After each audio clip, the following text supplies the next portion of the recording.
un des grands sujets de l'année 2017, c'est les introductions en bourse, parce que l'année 2016 a été un peu mi-figue mi-raisin en la matière. Et donc, toutes ces, plus que startups maintenant dont on parle, Nutanix, Dropbox, Box, vont-elles s'introduire en 2017? C'est évidemment une des questions qu'on peut se poser, parce que les ressources derrière, à la clé, sont importantes. Oui, alors effectivement, c'est exactement ce que vous avez dit. Les introductions en bourse ces derniers temps étaient plutôt en berne. Et ça, c'est depuis 2009, en fait, depuis la grande crise financière. Donc les chiffres parlent d'eux-mêmes, hein. L'année dernière, on a eu en termes de start-up, je crois que c'était 12 ou 14 start-up qui sont introduites en bourse, contre 28 l'année précédente et plus de 60 l'année d'avant. Donc on voit bien que c'est très faible. L'année dernière, on a eu Nutanix, donc c'était la plus emblématique, et eux, pourtant, je crois qu'ils ont levé un peu moins de 300 millions d'euros, donc c'est pas extraordinaire. Il y a eu Talent, donc ça c'est à nouveau un petit cocorico, mais donc très, très peu. Et donc la question qui est posée, c'est il semblerait qu'il y ait des signes qui montrent qu'en 2017, il y ait de nouveau un regain d'intérêt pour les introductions en bourse par rapport à finalement chercher des investisseurs privés.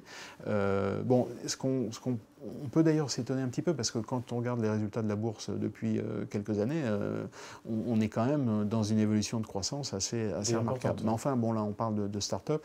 Et puis au niveau de ce qu'on appelle alors c'est les entreprises. Alors c'est DK Unicorn, je crois, je ne sais plus exactement, mais les entreprises qui sont valorisées à plus de 10 milliards d'euros.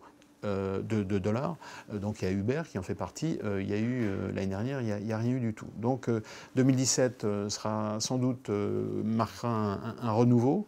Alors comme vous l'avez mentionné, il y a un certain nombre d'entreprises, de possibles entreprises pour ces introductions-là.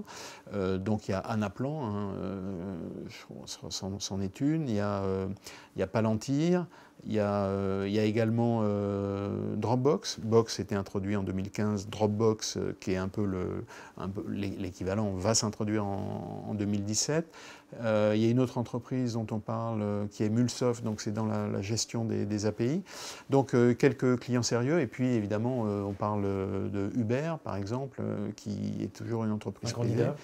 Candidat. Donc on va avoir à la fois des startups déjà de bonne taille et puis des grosses entreprises qui vont peut-être relancer la mécanique d'introduction en bourse. Donc on suivra ça avec beaucoup d'intérêt, mais en tout cas c'est quelque chose qui est à regarder de très près.